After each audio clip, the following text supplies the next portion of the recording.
উসমান হাদির মতো যদি হতে হয়, আল্লাহর কসম করে বলি, প্রয়োজনে আমরা আমাদের জীবন দেব, কিন্তু শহীদ উসমান হাদির ভাইয়ের খুনিদের বিচার বাংলার জমিনে দেখতে চাই। কথা বলে ঠিক কিনা? এ ভাই কথা বলেন না কেন? তোমরা কে মনে করেছো একজন উসমান হাদিকে হত্যা করবা, শহীদ করবা? আমরা তো স্পষ্ট ভাষায় বলতে চাই, এক উসমান হাদি লোকান্তরে লক্ষ উসমান হাদি ঘরে ঘরে। তোমরা কে মনে করেছো ইসলামের প্রদীপদারকে সাহসিকতার কণ্ঠকে বন্ধ করবো, স্তব্ধ করবো? না, বাংলার জমিনে অচিরেই উদিত হবে, বাংলার জমিন হবে কোরআনের জমিন। কথা বলেন ঠিক কিনা? বাংলার জমিন হবে ইসলামের জমিন। বাংলার প্রত্যেকটা তৌহিদি জনতা এই স্বপ্ন লালন করে, আমি আমার সন্তানকে উসমান হাদি বানাবো। কথা বলেন ঠিক কিনা? বাংলার সমস্ত তৌহিদি জনতা এই স্বপ্ন লালন করে, আমি আমার সন্তানকে হাসনাত আব্দুল্লাহ বানাবো। কথা বলেন ঠিক কিনা? হে মুসলমান, যত ভয় করবেন তত আমাদের উপরে কি আসবে? বিপদ আপদ আসবে। মুসলমান, আমাদের আল্লামা কোরআনের পাখি কি বলে গেছেন? শহীদ দেলোয়ার হোসেন সাইদি বলে গেছেন। কি বলে গেছিলেন? মুসলমান যখন বুকের পাটা করে রাস্তায় বের হবে, আল্লাহর কসম বেঈমানদেরকে দেখলে পলায়ন করবে। কথা বলে ঠিক কিনা? এরা মুসলমান, যারা জুলুম করবে, যুগে যুগে জুলুম করেছে, যারা স্বৈরাচার প্রতিষ্ঠাতা ছিলেন, তাদের উচিত শিক্ষা আল্লাহ তো যুগে যুগে দিয়েছেন। আপনি নমরুদের দিকে তাকান, বিশাল দুনিয়া রাজত্ব করেছে, চারজন বাদশা দুনিয়া রাজত্ব করেছে, তার মধ্যে একজন নমরুদ ছিলেন বেঈমানদের মধ্যে। কিন্তু শেষ পর্যায়ে এই জালিম ফ্যাসিস্টের মৃত্যু হয়েছে জুতার বাড়ি খাইয়া। কথা বলেন না কেন? ঠিক আমরা দেখতেছি যে সমস্ত বেঈমান নাস্তিকের বাচ্চা কুলাঙ্গাররা ইসলামের বিপক্ষে অবলম্বন করেছে, তাদের শাস্তিটাও ঠিক সেভাবেই হয়েছে। কথা বলেন ঠিক কিনা? হে মুসলমান, আপনারা আমাকে খারাপ বললেও আমি আমার কথায় অটুট থাকবো, আপনারা ভালো বললে আমি আমার জায়গায় অটুট থাকবো, কারণ আমাকে কথা বলতে হবে। আল্লাহ তাআলা যখন এই জায়গায় বসার তৌফিক দিয়েছেন। কথা বলেন ঠিক কিনা? হে মুসলমান, আরেকটু কথা বলতে চাই। এখানে সব দলের মানুষ আছেন, কি বলেন ঠিক না? সব দলের মানুষ আছেন। আপনার দলের বিপক্ষে গেলে যে খারাপ সেটা না, আপনি দেখেন ওই কথাটা কোরআন সুন্নাহ ভিত্তিক ঠিক কিনা। কি বলেন ঠিক কিনা? আপনার দলের বিপক্ষে চলে গেছে, আপনি খারাপ বলবেন না। দেখেন ওই কথাটা কোরআন হাদিসের ভিতরে আছে কিনা। যদি থাকে আলহামদুলিল্লাহ মেনে নেন, না হলে আপনার কপালে দুর্গতি আছে, আপনার কপাল খারাপ আছে। বেঈমানদের মায়ের আপনার জন্য অপেক্ষা করতেছে। আমি তো এই উদাহরণ দিয়ে শেষ করে দেই। একদল গরু, আপনার বর্তমান কি ক্ষেত, এখন কি আবাদ করেন বাবা? গম। একদল গরু গিয়ে আপনার গম খেয়ে শেষ করে দিচ্ছে। জমিওয়ালা, গমওয়ালা, ওই গৃহস্থ ভাই দেখতে বলে সর্বনাশ, আমার গম তো খেয়ে শেষ করে দিচ্ছে। বাড়ি থেকে হাতের মধ্যে লাঠি নিয়ে আপনি গরুকে দৌড়ানি দিলেন, পিটানি দিলেন।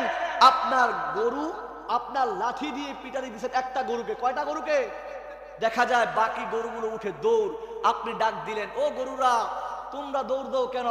আমি তো তোমাদেরকে মারি নাই, পিটানি দেই নাই। তখন ওই গরু ডাক দিয়ে বলে, ওই গরুগুলো ডাক দিয়ে বলে, ও গৃহস্থ ভাই, আমি জানি আমার এই গরু মার শেষ হইলে আমাদের মার শুরু হয়ে যাবে। কথা বলে ঠিক কিনা? তাকে ধরতে পারলে তারপরে ধরাটা আমাদের ধরা শুরু হয়ে যাবে। এ মুসলমান, এ বেলকুমারের মুসলমান, এ সাতমারের মুসলমান, এ পঞ্চগড়ের মুসলমান, তুমি মনে করিও না শহীদ উসমান হাদিকে হত্যা করেছে।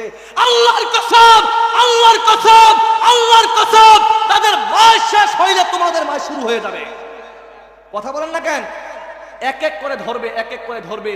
ওই ভারতের ওই সমস্ত উগ্র হিন্দুত্ববাদীরা দেখেন মুসলমানদের দিকে কিভাবে উৎপেতে তাকিয়ে আছে। কথা বলেন ঠিক কিনা? কিভাবে ষড়যন্ত্র করতেছে। আমরা চাই আগামীর জমিন হবে আল্লাহ ওয়ালাদের জমিন, কোরআনের জমিন, ইসলামের জমিন।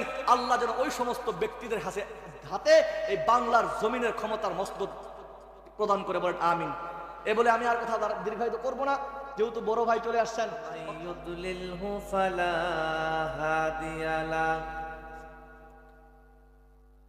ونشهد أن لا إله إلا الله وحده لا شريك له ونشهد أن سيدنا وسندنا وحبيب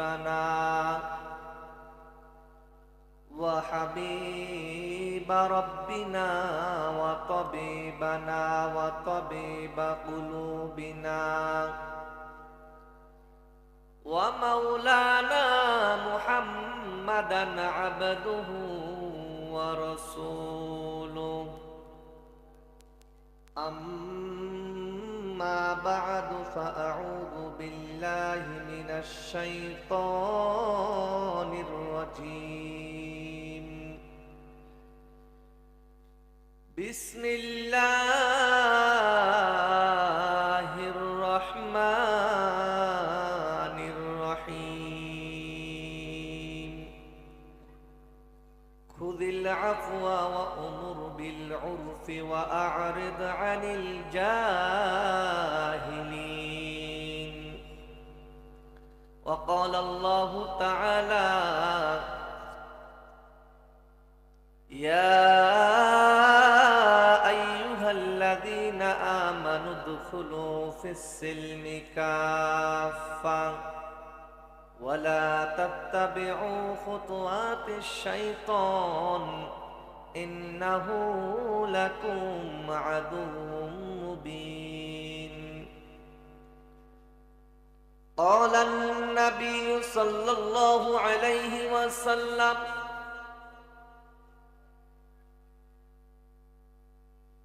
لا يؤمن أحدكم حتى أكون أحب إليه من والده وولده والناس أجمعين وقال النبي صلى الله عليه وسلم يا فاطمة بنت محمد صلى الله عليه وسلم لا أغني عنك من الله شيئا أو كما قال عليه الصلاة والسلام صدق الله العظيم وصدق رسوله النبي الكريم ونحن على ذلك من الشاهدين والشاكرين والذاكرين والحمد لله رب العالمين সকলে জবান খুলে আল্লাহ পাকের একটু জিকির করি প্রাণ খুলে দিল খুলে লা ইলাহা ইল্লাল্লাহ লা ইলাহা লা ইলাহা ইল্লাল্লাহ লা ইলাহা ইল্লাল্লাহ লা ইলাহা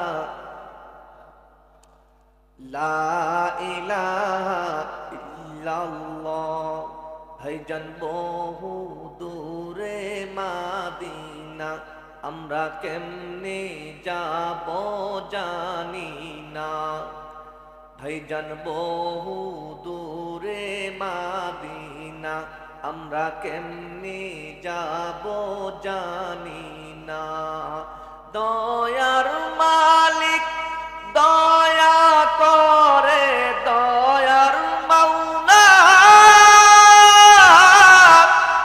দয়া করে পূরণ করো মনের বাসনা লা ইলাহা ইল্লাল্লাহ জোরে লা ইলাহা সবাই বলি লা ইলাহা ইল্লাল্লাহ লা ইলাহা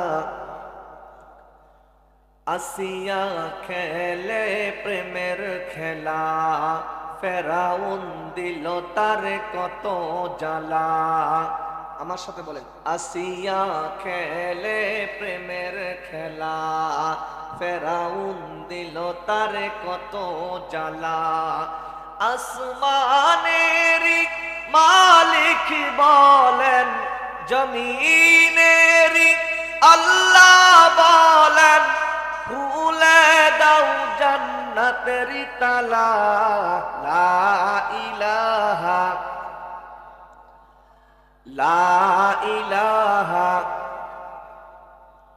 লা ইলাহা ইল্লাল্লাহ লা ইলাহা ইল্লাল্লাহ লা ইলাহা। যেখানেই আছো যেভাবেই আছো অবাই নবীর আদর্শ মেনে নাও। যেখানেই আছো যেভাবেই আছো নবীর আদর্শ মেনে নাও। তাতেই শান্তি তাতেই মুক্তি যদি তুমি মরে যাও। লা ইলাহা ইল্লাল্লাহ লা ইলাহা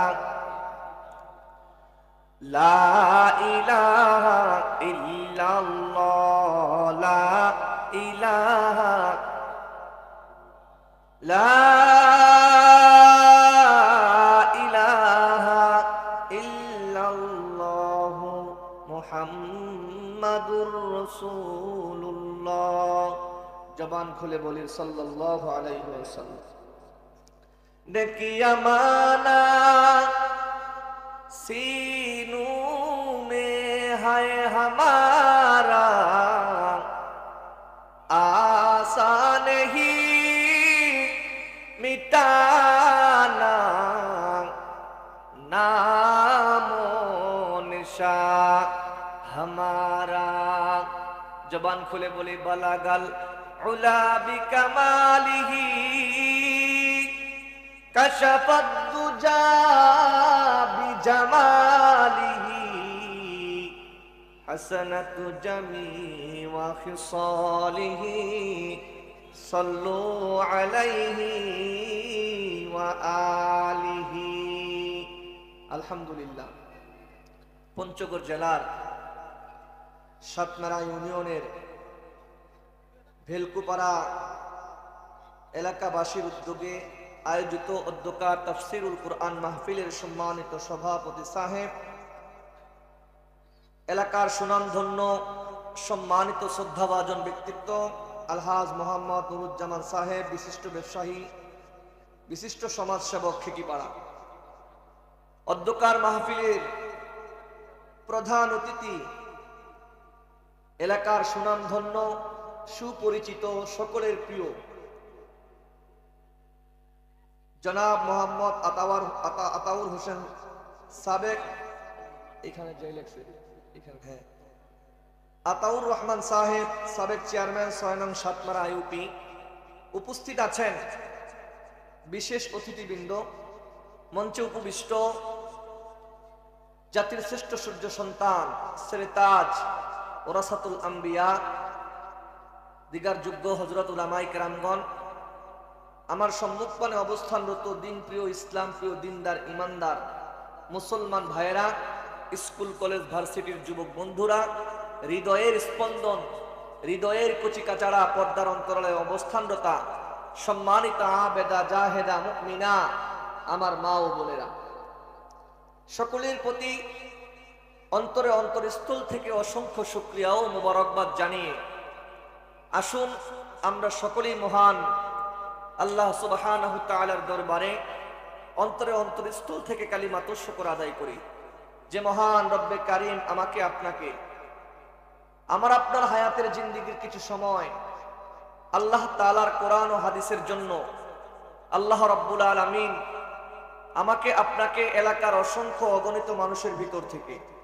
ছাঁটাই করে, বাছাই করে, কবুল করে, মহাব্বত করে, ভালোবেসে নির্বাচন করে এই বরকতি মাগফিরাতি রহমতের জান্নাতের বাগানে আল্লাহ রাব্বুল আলামিন আমাকে আপনাকে আসবার বসবার, অতঃপর দুনিয়ার সর্বশ্রেষ্ঠ কথা কোরআন ও হাদিসের কথাগুলি আল্লাহ রাব্বুল আলামিন আমাকে আপনাকে এই মুহূর্তে আল্লাহ রাব্বুল আলামিন শুনবার তৌফিক দান করে দিয়েছেন। সকলে এই নিয়ামতের শুকর আদায় করি, সকলে জবান খুলে আল্লাহ তাআলার বরত্ব আদায় করে বলি আলহামদুলিল্লাহ। অতঃপর অসংখ্য অগণিত দরুদ ও সালাম আদায় করছি মানবতার মুক্তির দূত সাইয়্যিদুল মুরসালিন খাতামুন নবিয়্যিন শাফিউল মুজনিবিন রাহমাতাল লিল আলামিন, দয়ার নবী, মায়ার নবী, করুণার ছবি, উম্মতের কান্ডার, রহমতের ভান্ডার, নবীদের সর্দার, ইমামুল আম্বিয়া, ইমামুল মুরসালিন, সাইয়্যিদুল মুরসালিন, সরকারে দু আলম, মানবতার মুক্তির দিশারি, পয়গম্বরে আরবীর শানে আমরা সকলেই তার উম্মত হিসাবে, শ্রেষ্ঠ উম্মত হিসাবে আল্লাহ তাআলার হাবিবের শানে দরুদ পাঠ করি। সকলে বলি সাল্লাল্লাহু আলাইহি ওয়াসাল্লাম। সম্মানিত মুহতারাম হাজিরিন, আপনাদের সকলের দৃষ্টি আকর্ষণ করে বলছি, আজকের মাহফিল একদিনের প্রচেষ্টায় হয় নাই, অনেক দিন থেকে প্রচেষ্টা করার ফসল আজকের এই মাহফিল। আর এই মাহফিলের উদ্যোক্তা এবং মাহফিল আপনারাই কিন্তু এলাকাবাসীর জন্য উপহার দিয়েছেন। কিন্তু আপনাদের সকলের দৃষ্টি আকর্ষণ করে বলছি, আপনারা যেখানেই থাকেন না কেন, আপনারা এই মাহফিলের জিম্মাদার। আমি আপনাদের সকলের দৃষ্টি আকর্ষণ করে বলবো, মাহফিলের সৌন্দর্য রক্ষা করবেন, একজনও দাঁড়িয়ে থাকবেন না, ইনশাআল্লাহ একজনও দাঁড়িয়ে থাকবেন না। আর মেহেরবানি করে আমরা মাহফিল যতক্ষণ হবে ততক্ষণ পর্যন্ত থাকবো, আল্লাহ যেন কবুল করে, বলেন আমিন। আর সামনের ফাঁকা জায়গাগুলো পূরণ করে বসবো ইনশাআল্লাহ। একটু আমাকে সময় দেন, আল্লাহ তাআলা যেন তার গোলামের জবান থেকে কিছু কথা আপনাদেরকে বলার তৌফিক দান করেন, এবং যে কথাগুলো আল্লাহ রাব্বুল আলামিন আমাদের উভয়কে, বক্তা শ্রোতা উভয়কে যেন আল্লাহ তাআলা আমল করার তৌফিক দান করেন, বলেন আল্লাহুম্মা আমিন। আর অনেক মা বোন আসছেন, কি বলেন ঠিক না? আমি মা বোনদের দৃষ্টি আকর্ষণ করে বলবো, আপনারা এদিক সেদিক ঘোরাফেরা করবেন না, মাহফিলের সামিয়ানা নিচে বসে যান। আলহামদুলিল্লাহ, আমি আর ভূমিকা টানবো না, আমি আপনাদেরকে যতটুকু পারি ততটুকু ইনশাআল্লাহ কোরআন ও হাদিসের আলোকে বলার চেষ্টা করব। আল্লাহ তাআলা যেন আমাকে সেই তৌফিক দান করেন, সকলে বলেন আল্লাহুম্মা আমিন। আমি আপনাদের কাছে প্রথমেই জানতে চাই, এই মজমার মধ্যে আসতে পেরে, মাহফিলের সামিয়ানার নিচে বসতে পেরে, কোরআনের কথা শুনতে পেরে আমরা সকলে খুশি না বেজার? আর একটু জোরে বলেন না, খুশি না বেজার? আল্লাহ রাব্বুল আলামিনের দরবারে এই খুশির শুকর আদায় করে বলি আলহামদুলিল্লাহ। কারণ এলাকার মধ্যে তো অনেক মানুষ আছে, এলাকার মধ্যে দেখেন রাস্তায় অনেক ভাই হাঁটতেছে, কিন্তু আল্লাহ রাব্বুল আলামিন তাদেরকে এই বরকতি জান্নাতি বাগানে বসবার তৌফিক দেয় না। এটা যে জান্নাতের বাগান, এতে কি আমাদের সন্দেহ আছে? এর মধ্যে বিন্দু পরিমাণ সন্দেহ নাই। আল্লাহ রাসূল সাল্লাল্লাহু আলাইহি ওয়াসাল্লাম বলেছেন যে দুনিয়ার মধ্যে জান্নাতের বাগান ওই জায়গাটা, যেই জায়গার মধ্যে আল্লাহ এবং রসুলের শানে, আল্লাহ এবং রসুলের বরত্ব, মহত্ব, প্রশংসা আদায় করা হয়, যেই জায়গার মধ্যে আল্লাহর কালামের কথা হয়, যেই জায়গায় রসুলের শানে দরুদ পাঠ করা হয়, যেই জায়গার মানুষেরা একমাত্র আল্লাহ তাআলার জিকিরের জন্য, একমাত্র আল্লাহর রহমত তালাশের জন্য, তাওবার জন্য, ইস্তেগফারের জন্য একটা মজমার মধ্যে বসে যায়, ওই মজমাটা দুনিয়ার সাধারণ জায়গা হলেও ওই জায়গাটা আমার কাছে জান্নাতের বাগান। এই জান্নাতের বাগান থেকে অনেককে আল্লাহ তাআলা বঞ্চিত করছেন। অনেকেই আছে দেখেন আবার দাঁড়ায় দাঁড়ায় রাস্তায় শুনতেছে। আপনাদের সামনে আমি আমার আলোচনার পূর্বেই এই মেসালটা দিতে চাই। দেখেন, এইটা অনেকেই শুনছেন, মুরগির যখন ডিম দেয়, এই ডিম থেকে বাচ্চা যদি আপনি আশা করেন, তাহলে ওই ডিমগুলো মুরগির পাখার নিচে থাকতে হয়। কি বলেন ঠিক না? মুরগির পাখার নিচে যেই ডিমগুলো থাকে, যে তা পায়, ওই ডিম থেকে কি হয়? বাচ্চা আশা করা যায়। আর যেইগুলো ওই মুরগির পাখার নিচ থেকে দূরে সরে যায়, তা থেকে বঞ্চিত হয়ে যায়, ওই ডিম থেকে বাচ্চা আশা করা যায় না, বরঞ্চ ওই ডিমের স্থান হয় নর্দমা, ডাস্টবিনের মধ্যে, ময়লা আবর্জনা স্তূপের মধ্যে। কথা বলেন ঠিক কিনা?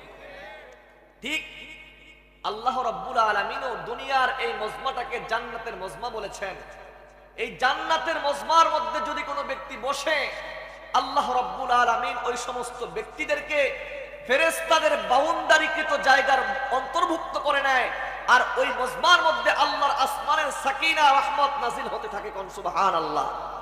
আর যারা এই মজমার রহমত বরকত থেকে, মজমার সংস্পর্শ থেকে দূরে সরে যায়, আল্লাহ তাআলা তাদেরকে আল্লাহর রহমত থেকে বঞ্চিত করে জাহান্নামের কীট।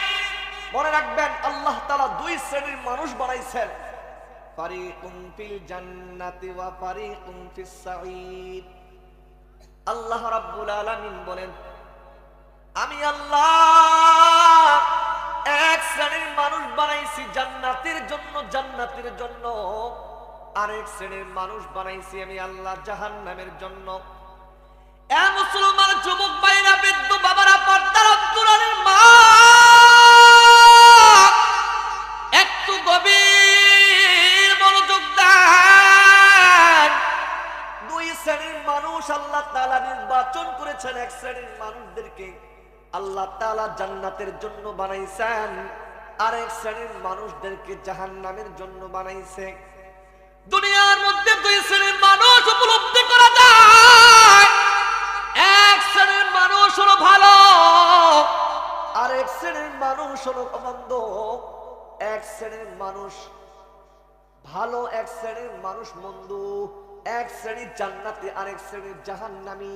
প্রত্যেকটা দিক যদি আমরা সুন্দরভাবে উপলব্ধি করি, দেখা যায় আল্লাহ তাআলা ভালো এবং মন্দকে মন্দ না বানাইলে কিন্তু ভালোর গুণ থাকে না।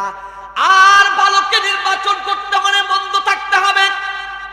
আল্লাহর জান্নাতে যেতে হলেও জাহান্নামী লোক থাকতে হবে, খারাপ মানুষ থাকতে হবে। কারণ কি, আল্লাহ তাআলা যদি জান্নাতের জন্যই আমাদেরকে বানায়, জাহান্নামে কাদেরকে দিবে? ও মুসলমান, মনে রাখতে হবে, এই মজমাটা জান্নাতের বাগান যদি বসতে না পারি, মনে করতে হবে আল্লাহ তাআলা যে সমস্ত মানুষদেরকে জাহান্নামের জন্য বানাইছে, হয়তো বা জাহান্নামীদের মধ্যে আমাকে আল্লাহ তাআলা রাখছেন। যদি না রাখতেন তাহলে মজমার রহমত থেকে, বরকত থেকে কেন বঞ্চিত হলাম? যদি আল্লাহ তাআলা জাহান্নামী না বানাইতেন তাহলে তো আমিও এই মজমার মধ্যে কোরআনের কথাগুলো শুনতে পারতাম, হাদিসের কথাগুলো শুনতে পারতাম,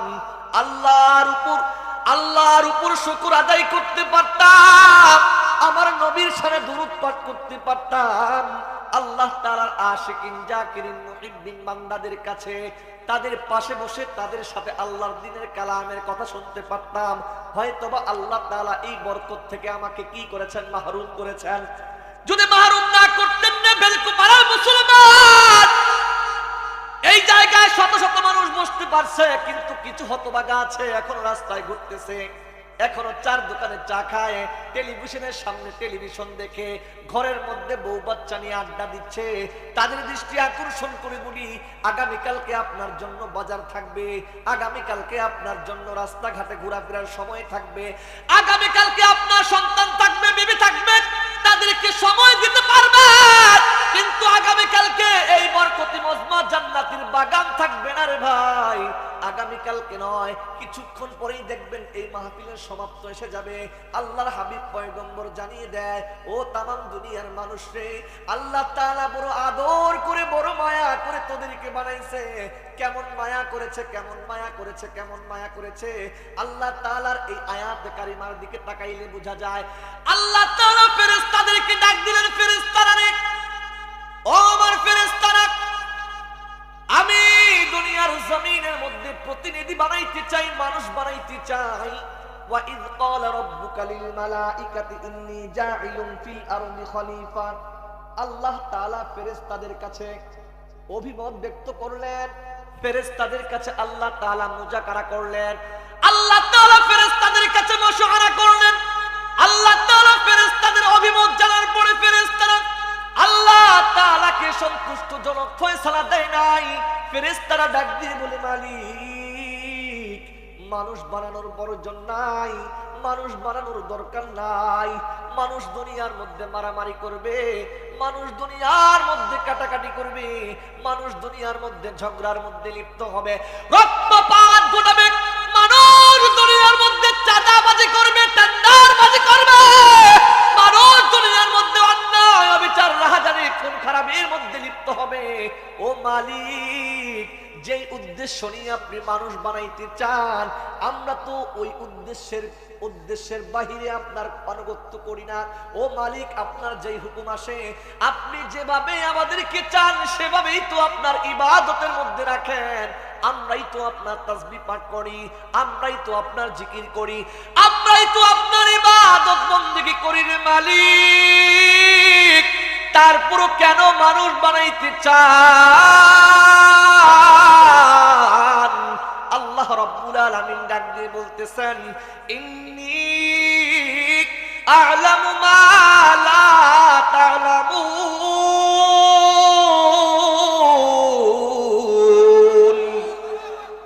আল্লাহ তাআলা ফেরেশতাদেরকে চ্যালেঞ্জ করে বললেন, ফেরেশতারা, আমি আল্লাহ কেন মানুষ বানাইতে চাই তোমরা কি জানতে চাও? ফেরেশতাদের কি বলতেছে, ফেরেশতারা রে, আমি মানুষ কেন বানাইতে চাই একটু শোনো।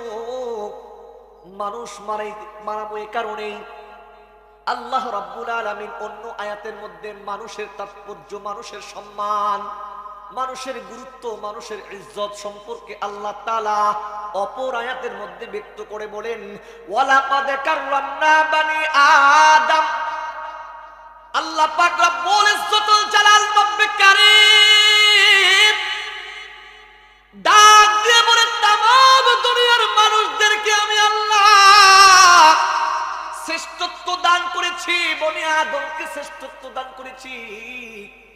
এই শ্রেষ্ঠত্বের পিছনে কারণ কি তোমরা জানো?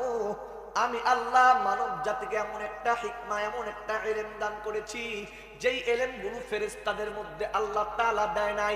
আল্লাহ তাআলা ফেরেশতাদেরকে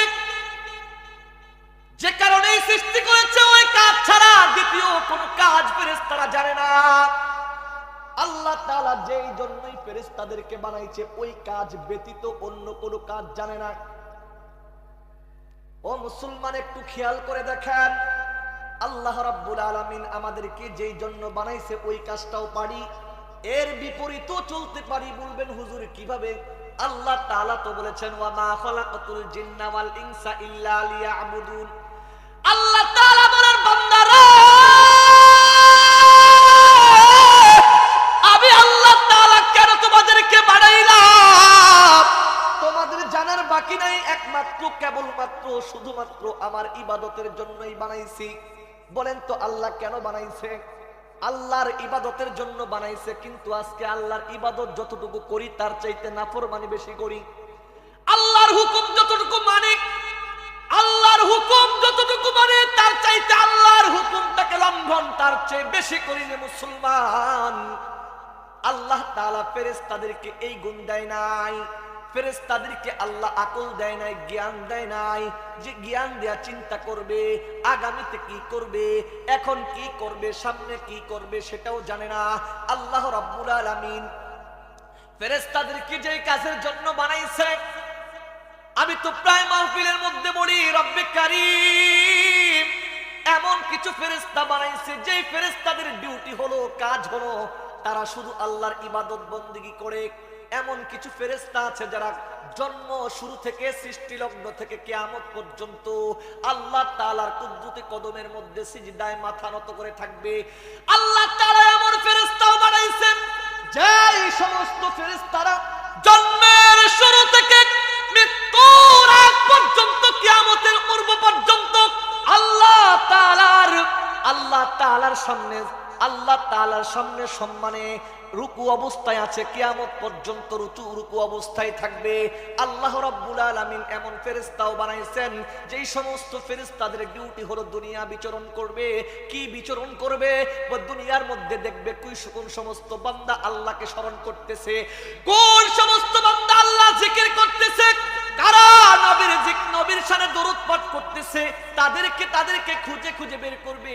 আল্লাহ তাআলা এমন ফেরেশতাও বানাইছেন যেই সমস্ত ফেরেশতাদের কাজ হলো, ওই ফেরেশতারা আল্লাহ রাব্বুল আলামিনের যেই হুকুম, জিব্রাইলকে বানাইছে, জিব্রাইল রে তোর কাজ হলো প্রত্যেকটা নবীর কাছে যাবি, ওহী নিয়ে যাবি, ওহীর দাওয়াত নবীদের কাছে পৌঁছে দিবি। আল্লাহ আজরাইলকে বানাইছে, আজরাইল তোর ডিউটি হলো একমাত্র রূহদের প্রাণ রুহু বের করে নিয়ে আসা, প্রত্যেক প্রাণীকে মৃত্যুর দিকে নিয়ে যাওয়া। আল্লাহ তাআলা ইসরাফিলকে বানাইছে। ইসরাফিল, তোর দায়িত্ব হলো, তোর ডিউটি হলো, তোকে আমি আল্লাহ তাআলা একটা কাজের জন্যই বানাইছি। তোর ডিউটি হলো তুই সিংহা নিয়ে দাঁড়িয়ে থাকবি, আর কিয়ামতের পূর্বে আমার হুকুম যখন আসবে তখন এই সিংহায় ফুঁক দিবি, আর সিংহায় ফুঁক দেওয়ার সাথে সাথে দুনিয়া কি হয়ে যাবে? দুনিয়া উলটপালট হয়ে যাবে, দুনিয়ার অস্তিত্ব বের হয়ে যাবে, দুনিয়া কিয়ামত সংগঠিত হয়ে যাবে, মহাপ্রলয়ের সৃষ্টি হবে। আল্লাহ তাআলা এক একটা ফেরেশতাদেরকে এক একটা দায়িত্ব দিয়ে প্রেরণ করেছেন। এমন ফেরেশতা আল্লাহ তাআলা অগণিত বানাইছেন, লক্ষ লক্ষ নয়, কোটি কোটি নয়, বিলিয়ন ট্রিলিয়ন নয়। আল্লাহ তাআলা জানে, ভালো জানেন ফেরেশতাদের সংখ্যা কত বেশি হবে। আল্লাহ তাআলা ফেরেশতাদের জন্য একটা মসজিদ বানাইছে, যেই মসজিদকে বলা হয় মসজিদুল মামুর। মসজিদুল মামুরের মধ্যে ফেরেশতারা একসাথে 70,000 ফেরেশতা নামাজ পড়তে পারে। ফেরেশতারা ওই মসজিদের মধ্যে নামাজ পড়ে। ওই মসজিদের মধ্যে ফেরেশতারা নামাজ পড়ে, কিন্তু একটা বড় ব্যাপার হলো ওই মসজিদের মধ্যে যেই ফেরেশতা একবার ঢুকবে, দ্বিতীয়বার ঢোকার কোনো আর ব্যবস্থা নাই। এখান থেকেই বোঝা যায় ফেরেশতারা আমাদের চাইতে বেশি ইবাদত বন্দেগী করে, কিন্তু ফেরেশতাদের ইবাদত আল্লাহ তাআলার কাছে বড় দাম নাই। ফেরেশতাদের ইবাদতের চাইতে আমাদের ইবাদত রব্বে কারীমের কাছে কত দাম। আল্লাহ রাব্বুল আলামিন এই কথাটাই কুরআনুল কারীমের মধ্যে বলেছেন, ও বান্দা আমি আল্লাহ তাআলা তোকে বড় মায়া করি রে। ও বান্দা আমি চাইলে আমি আল্লাহ তোদেরকে চাইলে আমার যত মাখলুক আছে সমস্ত মাখলুকের চাইতে নিকৃষ্ট করে বানাইতে পারতাম না। না, আমি আল্লাহ সর্বশ্রেষ্ঠত্ব তোদেরকে দান করেছি, শুধু শ্রেষ্ঠত্ব দান করি নাই, আমার যত মাখলুক আছে, যত সৃষ্টি আছে, সমস্ত সৃষ্টির মধ্যে তোদেরকে সুন্দর করে বানাইছি। আল্লাহ তাআলা এই কথাটাই কুরআনুল কারীমের মধ্যে বলেছেন, লাকাদ খালাকনাল ইনসানা ফি আহসানি তাকওয়িম, আমি মানুষকে বড় সুন্দর করে বড় অবয়বভাবে সৃষ্টি করেছি। ও মুসলমান, মানুষকে আল্লাহ সুন্দর করে বানাইছে। এই মানুষগুলো যখন পৃথিবীর নানান সৃষ্টির দিকে তাকাইলে দেখতে পায় আমাদের চাইতে আল্লাহ তাআলার সৃষ্টি কতই না সুন্দর। আপনি যদি একটা জংলার হরিণীর দিকে তাকান, ওই হরিণীর দিকে তাকাইলে দেখা যায় হরিণের সুন্দর করে আল্লাহ বানাইছে। কত সুন্দর করে রব্বে কারীম ওই হরিণীকে বানাইছে। হরিণীর চোখের দিকে তাকাইলে কি মায়া লেগে যায়। মায়াবী দুইটা চক্ষু দান করেছে, মাথার মধ্যে কত সুন্দর করে আল্লাহ তাআলা দুইটা শিং দিয়েছে, গায়ের অবয়ব সৃষ্টিটা সৌন্দর্য আল্লাহ কত সুন্দর করে বানাইছে। নাভির মধ্যে আল্লাহ তাআলা কস্তুরী দিয়েছে, জান্নাতের সুঘ্রাণ দিয়েছে। আপনি যদি এই হরিণীকে ডাক দিয়ে বলেন, হরিণী রে আল্লাহ তাআলা তোকে বড় সুন্দর করে বানাইছে, হরিণী এক কথায় ডাক দিয়ে বলবে, মানবী তুমি হয়তোবা কুরআনুল কারীম তিলাওয়াত করো না, কুরআনুল কারীমের মধ্যে আমার সৌন্দর্যতার বর্ণনা দেয় নাই। আমি যে হরিণ সুন্দর এই কথা তো আল্লাহ বলে নাই। আল্লাহ তো কুরআনুল কারীমের মধ্যে মানুষের মর্তবা সম্পর্কে বলেছে, মানুষের সৌন্দর্যতার ব্যাপারে বলেছে। আল্লাহ তাআলা বলেছেন, লাকাদ খালাকনাল ইনসানা ফি আহসানি তাকওয়িম। আল্লাহ বলেন মানুষকে বড় সুন্দর করে বানাইছি। আপনি যখন চন্দ্রের দিকে তাকান, সূর্যের দিকে তাকান, চন্দ্র সূর্যকে আবেগ আপ্লুত ভাবে ডাক দিয়ে বলে, আসমানের চন্দ্র আমার মালিক তোকে কত সুন্দর করে বানাইছেন। চন্দ্র ডাক দিয়ে বলে, ও দুনিয়ার মানুষী আমার চাইতেও কিন্তু তোমার দাম আল্লাহর কাছে কোটি কোটি গুণ বেশি।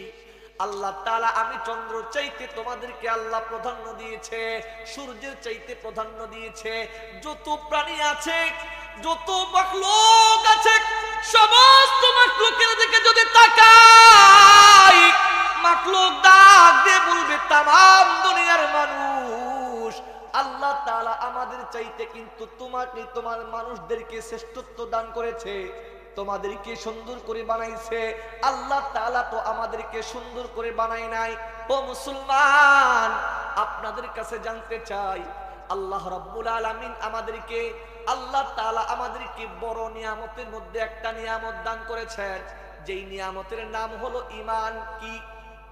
একটু কথা বলেন, কি? ঈমান। ঈমান কত বড় দামি জিনিস! ঈমান শূন্য ব্যক্তির দাম, হেদায়েত শূন্য ব্যক্তির দাম আল্লাহর কাছে কেমন? আল্লাহ তাআলা বলেন, উলাইকা কাল আনআম, তারা হলো চতুষ্পদ জানোয়ারের চাইতে নিকৃষ্ট। যারা হেদায়েত পাবে না, যারা ঈমান পায় নাই, যারা আল্লাহর হেদায়েত থেকে বঞ্চিত, ওই সমস্ত মানুষেরা চতুষ্পদ জন্তু, শৃগাল, ওই সমস্ত মানুষেরা চতুষ্পদ জন্তু, হাইওয়ান, জানোয়ারের চাইতে নিকৃষ্ট। এটা আমি বলি নাই, এটা আল্লাহ তাআলাই বলেছেন। আল্লাহ তাআলা বলেছেন, যারা ঈমান এবং আমল নিয়ে আসবে তারা হলো উলাইকা হুম খায়রুল বারিয়া, তারাই হলো শ্রেষ্ঠ। সুবহানাল্লাহ। আর যারা ঈমান শূন্য হবে তারা হলো হাইওয়ান, জানোয়ারের চাইতে নিকৃষ্ট। আমরা কখনো আল্লাহর কাছে ঈমান চাই নাই, কিন্তু আল্লাহ তাআলা ঈমানদার বানাইছে। কখনো আল্লাহর কাছে মুসলমান হওয়ার দাবি করি নাই, তারপর মুসলমান বানাইছে। বোঝা যায় আল্লাহ তাআলা বড় পছন্দ করছেন, বড় মায়া করছেন, বড় দয়া করছেন। আল্লাহ তাআলা কুরআনুল কারীমের মধ্যে জানিয়ে দেন, ইন্নাদ দীনা ইনদাল্লাহিল ইসলাম, একমাত্র শুধুমাত্র কেবলমাত্র আল্লাহর কাছে মনোনীত ধর্মের নাম কি? আল্লাহ রাব্বুল আলামিন তারপরে বলতেছেন, যদি কোনো ব্যক্তি ইসলামের নিয়ামত থেকে বঞ্চিত হয়ে যায়, তাদেরকে আপনি জানিয়ে দেন। তাদেরকে কি জানিয়ে দিবেন? আল্লাহ তাআলা বলেন, নবী গো, ওগো নবী আমার, আপনি তাদেরকে জানিয়ে দেন।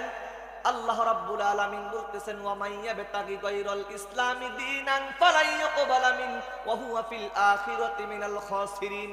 যারা ইসলাম থেকে কি হয়ে যাবে? খারিজ হয়ে যাবে। ইসলাম থেকে অন্য ধর্ম অবলম্বন করবে, ইসলাম ছাড়া অন্য কোন ধর্ম, মত, পদ্ধতি, পন্থা, কাইফিয়াত যারা অনুকরণ করবে, তারা কখনো আল্লাহর কাছে গ্রহণযোগ্য হবে না। তারা হবে ক্ষতিগ্রস্তদের অন্তর্ভুক্ত। তাদের কোনো কর্ম, তাদের কোনো কাজ আল্লাহর কাছে কবুল হবে না। এই জন্যই আল্লাহ তাআলার বড় শুকর, আল্লাহ তাআলা আমাদেরকে ইসলামের মতো নিয়ামত দান করেছেন, ঈমানের মতো বড় দৌলত দান করেছেন। ও মুসলমান, আর একটু খেয়াল করে দেখেন, শুধু আল্লাহ তাআলা ঈমান দেয় নাই, আল্লাহ রাব্বুল আলামিন ঈমানের পরে আমাদেরকে আল্লাহ তাআলা এমন একজন নবীকে দান করেছেন, যেই নবী হলেন ইমামুল আম্বিয়া, যেই নবী হলেন ইমামুল মুরসালিন, যেই নবী হলেন খাতামুন নবিয়্যিন, যেই নবী হলেন শাফিউল মুজনামিন, যেই নবী হলেন রাহমাতাল লিল আলামিন। ও ভাই, একটু বুঝে থাকলে বলেন, আসমানের জন্য রহমত কে? আমার আপনার নবী মুহাম্মদুর রাসূলুল্লাহ সাল্লাল্লাহু আলাইহি ওয়াসাল্লাম। জমিনের জন্য রহমত কে? আমার আপনার নবী, রহমতের নবী, দয়ার নবী, মায়ার নবী, করুণার ছবি, উম্মতের কান্নার, রহমতের ভান্ডার, নবীদের সর্দার, ইমামুল আম্বিয়া, ইমামুল মুরসালিন, সাইয়্যিদুল মুরসালিন, সরকারে দু আলম, মানবতার মুক্তির দিশারি। ও মুসলমান, এমন একটা মাসে উপনীত হয়েছি, আল্লাহ রাব্বুল আলামিন এই মাসের কথা কুরআনুল কারীমের মধ্যে, সূরাতুত তাওবার মধ্যে আল্লাহ রাব্বুল আলামিন লিপিবদ্ধ করেছেন। ইন্না ইদ্দাতাশ শুহুরি ইনদাল্লাহি 12 শাহরান ফি কিতাবিল্লাহি ইয়াওমা খালাকাস সামাওয়াতি ওয়াল আরদা মিনহা আরবাআতুন হুরুম। আল্লাহ রাব্বুল আলামিন বলেন, আমার কাছে আমি আল্লাহ তাআলা গণনার দিক থেকে 12টি মাসকে বানাইছি। 12টি মাসের মধ্যে আমার কাছে সম্মানিত মাস হলো 4টা। কয়টা? একটু মনোযোগ দিয়ে শুনবেন। 4টি মাস আমার কাছে সম্মানিত। এই 4 মাসের মধ্যে একটা মাসের নাম হলো রজব। আল্লাহ তাআলা আমাকে আপনাকে রজব মাসে উপনীত করেছেন। রজব মাসটা কত দামি মাস! আচ্ছা, আপনাদের কাছে বলতে চাই, যেই জিনিস যত দামি, ওই জিনিসের কদর তত বেশি হয়। কথা বলেন ঠিক কিনা? যেই জিনিসটা যত দামি, তার কদর তত বেশি হয়। যেই বক্তা, আপনাদের কাছে বলি, আমি দ্বিতীয় বক্তা, আমার কদর যতটুকু আমার চাইতে প্রধান বক্তার কদরটা তত বেশি হবে, কথা বলেন ঠিক কিনা? যেই জিনিস যত দামি তার কদর তত বেশি হয়। আর কদর সম্পর্কে বুঝে কারা? অভিজ্ঞ ব্যক্তিরাই জানে কোন জিনিসটা কত দামি। আল্লাহর হাবিবের মতো জ্ঞানী, আল্লাহর রসুলের মতো শ্রেষ্ঠ মানব দুনিয়ার জমিনে কেউ নাই এবং কিয়ামত পর্যন্ত আসবে না। আল্লাহ তাআলা আমার রসুলকে কেন্দ্র করে বলে, ওগো নবীজি, আমার কাছে শ্রেষ্ঠ মাসের মধ্যে, আমার 12টি মাসের মধ্যে সম্মানিত 4টা মাস, এই 4টা মাসের মধ্যে একটা মাসের নাম হলো রজব মাস। ওগো নবীজি, এই রজব মাসে যখন আপনি উপনীত হবেন, এই রজব মাসটা অনেক দামি বরকতি মাস। আল্লাহর হাবিবকে দোয়া শিখাই দিলেন। আল্লাহর হাবিব বললেন, আল্লাহুম্মা বারিক লানা ফি রজব ওয়া শাবান ওয়া বাল্লিগনা রমাদান। ওগো নবীজি, এই মাসটা যখন আসবে তখন বেশি থেকে বেশি পরিমাণ এই দোয়াটা পাঠ করবেন। এই দোয়ার অর্থ কি? এই দোয়ার অর্থ হলো, আল্লাহুম্মা, হ্যাঁ আল্লাহ, বারিক লানা, বরকত দান ফি রজব ওয়া শাবান। কার বরকত দিবে? রজব এবং শাবানের বরকত দেন। ওয়া বাল্লিগনা, এবং আমাকে পৌঁছে দেন রমাদান, রমজান মাস পর্যন্ত হায়াতকে বৃদ্ধি করে দেন, আমাকে রমজান মাস পর্যন্ত পৌঁছে দেন। কেন? রজব মাস থেকে আল্লাহ তাআলা আমার রসুলের মাধ্যমে এই কথাটা বলাইলেন। একটা কারণ হলো, ও মুসলমান, আপনাদের কাছে আমি ছোট্ট করে বলতে চাই, যেই যুবকের বিবাহের ডেট নির্ণয় করা হয়, ডেট ধরেন আপনার ছেলের আপনার বাড়ি থেকে বিবাহের কি করছেন, ডেট সম্পন্ন করলেন, মানে আজকে ডেট করা হলো যে ওই মাসে তার বিবাহ। বলেন তো, যেদিন থেকে তার বিবাহের কথা বলে সেদিন থেকে তার মনের মধ্যে একটা আনন্দ কাজ করে কি করে না? আল্লাহ রাসূল সাল্লাল্লাহু আলাইহি ওয়াসাল্লাম রজব মাস থেকে রমজানের বরকত তালাশ করেছেন, রমজানের উপনীত হওয়ার আল্লাহর কাছে দোয়া করেছেন, রমজানের বরকত নেওয়ার জন্য এই মাস থেকে প্রস্তুতি নিয়েছেন। এই মাস থেকে জানিয়ে দিলেন, ও নবী, আপনি জানেন তো রমজান মাস কেমন মাস? সাহাবায়ে কেরামরা বলতেছে, ইয়া রাসূলুল্লাহ, ইয়া হাবিবাল্লাহ, আপনি দয়ার নবী, রমজান মাস কেমন বরকতি মাস, রমজান মাস কেমন দামি মাস? আল্লাহ তাআলা জানিয়ে দিলেন, নবী গো, আপনার সাহাবীদেরকে জানিয়ে দেন, উম্মতদেরকে জানিয়ে দেন, রমজান মাস কত বরকতি মাস। রমজান মাস তো সাধারণ মাস নয়। ইদা জা রমাদান ফুতিহাত আবওয়াবুল জান্নাহ। ওগো নবীজি, যখন রমজান মাস আগমন করে আমি আল্লাহ তাআলা জান্নাতের সমস্ত দরজাগুলো খুলে দেই, সুবহানাল্লাহ। ওগো নবীজি, ওয়া গুল্লিকাত আবওয়াবুন নার। আর রমজান মাস যখন আসে আমি আল্লাহ তাআলা জাহান্নামের দরজাগুলো বন্ধ করে দেই। ও নবী, আপনি আরো জানিয়ে দেন, ওয়া সুফিদাতিশ শায়াতিন। আমি আল্লাহ তাআলা ওই সমস্ত শয়তান, ওই সমস্ত জিন, ওই সমস্ত যে সমস্ত জিনেরা, যে সমস্ত শয়তান মানুষদেরকে গুনাহের দিকে ধাবিত করে, যারা মুসলমানদেরকে, ইমানদারদেরকে আল্লাহর দ্বীনের কাছ থেকে দূরে সরিয়ে রাখে, ওই সমস্ত জিনদেরকে, ওই সমস্ত শয়তানদেরকে আমি আল্লাহ তাআলা শৃঙ্খলিত করে রাখি, যাতে করে আমার বান্দা রমজান মাসে খুব সুন্দরভাবে আমার ইবাদত বন্দেগী করতে পারে আর জান্নাতের মেহমান হতে পারে। কোন সুবহানাল্লাহ। আল্লাহ রাব্বুল আলামিন আমার আপনার নবীকে জানিয়ে দিলেন, ওগো নবীজি, শুধু তাই নয়, রমজান মাস এমন একটা মাস, রমজান মাসটা এত দামি মাস, রমজান মাসের মধ্যে বান্দারে যখন তুমি আল্লাহর ইবাদত বন্দেগী করবা, ও বান্দা রব্বে কারীমের হুকুম পালন করবা, আল্লাহ তাআলা জানিয়ে দিলেন, নবী গো, ওগো নবী আমার, আপনি তাদেরকে জানিয়ে দেন, ওয়া রমাদানু শাহরুল্লাহ, রমজান মাসটা হলো আল্লাহ তাআলার একটা মাস।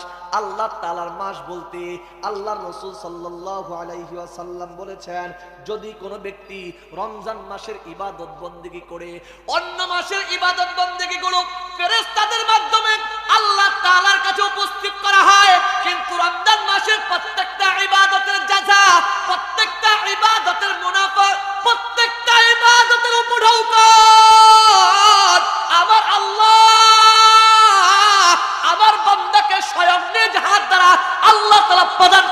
চিল্লায় করে আল্লাহু আকবার। এই জন্যই আল্লাহ তাআলা আমাদেরকে রজব মাসে উপনীত করেছেন। রজব মাসটা অনেক দামি মাস। এই মাসের মধ্যে আল্লাহ রসুল ইবাদতের দিকে বেশি মনোনিবেশ হইতেন। আল্লাহর হাবিব পয়গম্বর বিশ্ব নবী, দয়ার নবী, মায়ার নবী ডাক দিয়ে বলে, ও দুনিয়ার মানুষ, তোমাদের জন্য আল্লাহ তাআলা আমাকে রাহমাতাল লিল আলামিন করে প্রেরণ করেছে।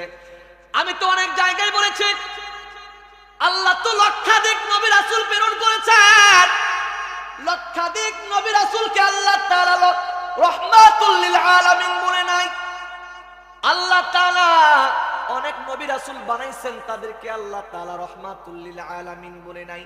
ও বাবা, একটু চিন্তা করে দেখেন, আল্লাহর রাসূল সাল্লাল্লাহু আলাইহি ওয়াসাল্লাম কেমন নবী আমাদের। আল্লাহর হাবিব একদিন মন খারাপ হয়ে আল্লাহর কাছে দোয়া করতেছে, মালিক রে, আপনার অন্য নবীদের উম্মতদেরকে রাহমাতুল লিল আলামিন নবীদেরকে রাহমাতুল লিল আলামিন বানান নাই, কিন্তু আমার মনের মধ্যে একটা জিনিস ব্যথা দেয়। কই কি? বলে, আল্লাহ আপনার উম্মত, ওই নবীর উম্মত তো অনেক দিন পর্যন্ত বাঁচত। আল্লাহ আপনি তাদেরকে 1000 বছর পর্যন্ত হায়াত দিয়েছেন, আমার উম্মতদেরকে আপনি এত হায়াত দেন নাই। আল্লাহ তাআলাকে বলতেছে, মালিক রে, আপনি তো অন্য নবীর উম্মতদেরকে অনেক শারীরিক গঠন দিয়েছেন, অনেক শক্তিশালী বানাইছেন, আমার উম্মতদেরকে তো আপনি দেন নাই। আল্লাহ তাআলা ডাক দিয়ে বলে, নবী গো, চিন্তার কারণ নাই, টেনশনের কারণ নাই। আমি আপনার উম্মতদেরকে হায়াত দিয়েছি অল্প, কিন্তু আপনার উম্মতের হায়াত অল্প হলেও কিন্তু কাজ হবে অনেক বরকত। সুবহানাল্লাহ। আপনার উম্মত অল্প হায়াত দিয়ে দুনিয়ার মধ্যে আগমন করবে, কিন্তু আমি আল্লাহ আপনার উম্মতদেরকে অল্প হায়াতের মধ্যে এমন সওয়াব দিব যা অন্য কোন নবীর উম্মতদেরকে দিব না। আল্লাহ রাসূল সাল্লাল্লাহু আলাইহি ওয়াসাল্লামকে সান্তনা দিলেন। আল্লাহর হাবিব জানিয়ে দিলেন, ইন্নাদ দুআ ইস্তাজাবু ফি খামসি লায়ালিন। ওগো নবীজি, আপনার উম্মতদেরকে জানিয়ে দেন, আমি আল্লাহ আপনার উম্মতদেরকে এমন বিশেষ 5টা রাত দিব, যেই রাতগুলো অন্য নবীর উম্মতদেরকে দিব না। আপনার উম্মতদেরকে এমন কিছু দিন দেব গো নবীজি, যেই দিনগুলো অন্য কোন নবীর উম্মতদেরকে দেব না। ওগো নবীজি, আপনার মতো রাহমাতুল লিল আলামিন নবীর পরশ দিব যা অন্য কোন নবীর উম্মতদেরকে দিব না। ওগো নবী, আপনি শুনে রাখেন, আপনার উম্মত যতক্ষণ পর্যন্ত জান্নাতের মধ্যে যাবে না, ততক্ষণ পর্যন্ত সমস্ত নবী এবং রাসূলের উম্মতদের জন্য জান্নাতের দরজা বন্ধ থাকবে। চিল্লায় এখন সুবহানাল্লাহ। তার মধ্য থেকে এই যে রজব মাস, রজব মাসের মধ্যে আল্লাহ তাআলা দুনিয়ার শ্রেষ্ঠ মানুষ, দুনিয়ার শ্রেষ্ঠ মানব মুহাম্মদুর রাসূলুল্লাহ সাল্লাল্লাহু আলাইহি ওয়াসাল্লাম, যেই নবীকে আল্লাহ বলেছেন, ওয়া মা আরসালনাকা ইল্লা রাহমাতাল লিল আলামিন। ও মুসলমান, একটু খেয়াল করে দেখেন, আমি আমার আলোচনার দিকে যাচ্ছি, আলোচনা গুছিয়ে নেওয়ার দিকে যাচ্ছি। আল্লাহর রাসূল সাল্লাল্লাহু আলাইহি ওয়াসাল্লাম হলেন রাহমাতুল লিল আলামিন, কিন্তু যত নবী এবং দুনিয়ার মধ্যে রসুল এসেছেন, সমস্ত রসুলদের মধ্যে সর্বশ্রেষ্ঠ রসুল হলেন আমাদের নবী, আর আমাদের নবী হলেন সর্বশেষ নবী। কিন্তু দেখা যায় এই পৃথিবীটা আল্লাহ তাআলা দাওয়াতের কেন্দ্রবিন্দু বানাইছে, দাওয়াতে মজমা সামিয়ানা বানাইছে। এই দুনিয়ার, এই পৃথিবীটা দাওয়াতে সামিয়ানার মধ্যে এক একজন নবী এসেছে, এক একজন নবী দাওয়াত দিয়েছেন, তাদের উম্মতদেরকে দাওয়াত দিয়েছেন। তারা হলেন বক্তা। বলেন তো, নবীগণ ছিলেন বক্তা আর তার উম্মত ছিল শ্রোতা। কিন্তু প্রথম নবী আদম থেকে শুরু করে মুহাম্মদ রাসূলুল্লাহ সাল্লাল্লাহু আলাইহি ওয়াসাল্লাম পর্যন্ত লক্ষাধিক নবী রাসূল দুনিয়ার মধ্যে আগমন করেছেন। লক্ষাধিক নবী এবং রাসূলের মধ্যে আল্লাহ তাআলা আমার নবীকে শেষে প্রেরণ করেছেন। শেষে প্রেরণ করার মানে আমার নবীর শানকে নষ্ট, আমার নবীর শান ইজ্জতকে ছোট করা নয়, বরঞ্চ আমার নবীর শান এবং মান ইজ্জতকে বুলন্দ করা। সুবহানাল্লাহ। কারণ আপনাদের কাছে জানতে চাই, আজকে আপনাদের মাহফিলের মধ্যে আসরের পর থেকে অনেক বক্তা আলোচনা করছে, কথা বলেন, অনেক বক্তা আলোচনা করে নাই, অনেক বক্তা আলোচনা করেছে। বক্তারা বক্তারা নবুয়তের দায়িত্ব পালন করেছে। আল্লাহর রাসূল বলেছেন ইন্নাল উলামা ওয়ারাসাতুল আম্বিয়া, উলামায়ে কেরামরা হলেন নবীদের ওয়ারিস। আর নবীদের ওয়ারিস এই উলামায়ে কেরামরা আজকে জাতিকে নবীদের রাস্তা দেখাবে, কোরআনের রাস্তা, জান্নাতের রাস্তা, জাহান্নামের রাস্তা প্রদর্শন করবে। আজকে নবীদের দায়িত্ব পালন করেছে যে আজকের বক্তাগুলা, এই প্রথম বক্তা থেকে শুরু করে আমাদের শেষ আকর্ষণ, প্রধান আকর্ষণ হাফেজ মাওলানা বেলাল হোসেন বুলবুল হুজুর, আমার মহাব্বতের অত্যন্ত প্রিয় বড় ভাই, ভাইয়ের সাথে অনেক সম্পর্ক ভালো। ওই বক্তার মাধ্যমে কিন্তু আজকের আলোচনা শেষ হবে। কথা বলে না কেন? আচ্ছা, আমাদের এই প্রধান বক্তাকে শেষে দেওয়ার মানে কি? প্রধান বক্তার সম্মান কি ছোট করা না বড় করা? বরঞ্চ আমাদের বয়ান যেখানে শেষ হবে সেখান থেকে প্রধান বক্তার আলোচনা শুরু হবে এবং তার ইচ্ছা মতোই আজকের মাহফিল সমাপ্ত হবে। তার মাধ্যমে আজকে এই মাহফিলের পরিসমাপ্ত ঘটবে। কথা বলেন ঠিক কিনা? ঠিক আল্লাহ তাআলা লক্ষাধিক নবী এবং রাসূলদের মধ্যে আমার নবীকে শেষে প্রেরণ করেছেন। শেষে প্রেরণ করার মানে হলো, ও নবী, আপনার মাধ্যমে এই আল্লাহর দ্বীন ইসলামটা পূর্ণাঙ্গ পাবে। সুবহানাল্লাহ। আপনার মাধ্যমে ইসলাম স্বয়ং সম্পূর্ণ হবে। আজকে আপনার মাধ্যমে ইসলামকে কামেল করা হবে। একটু খেয়াল করে দেখেন, আমাদের নবী রাহমাতুল লিল আলামিন, দয়ার নবী যত কষ্ট মুজাহাদা করেছেন অন্য নবীর উম্মতের চাইতে অনেক গুণে বেশি। আল্লাহর রাসূল সাল্লাল্লাহু আলাইহি ওয়াসাল্লাম বড় কষ্ট রাসূলের জিন্দেগি থেকে একটু আমি আপনাদের কাছে বলতে চাই। যেহেতু রজব মাস, আল্লাহ রাসূল সাল্লাল্লাহু আলাইহি ওয়াসাল্লাম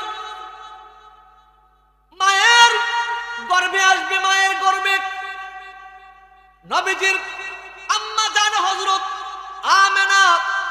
আমেনা হযরত আমেনা বলেন, যখন আমার পেটের মধ্যে মুহাম্মদ রাসূলুল্লাহর আগমন হয়, আমি যখন বুঝতে পারলাম আমার সন্তান কনসিভ হয়েছে, দেখলাম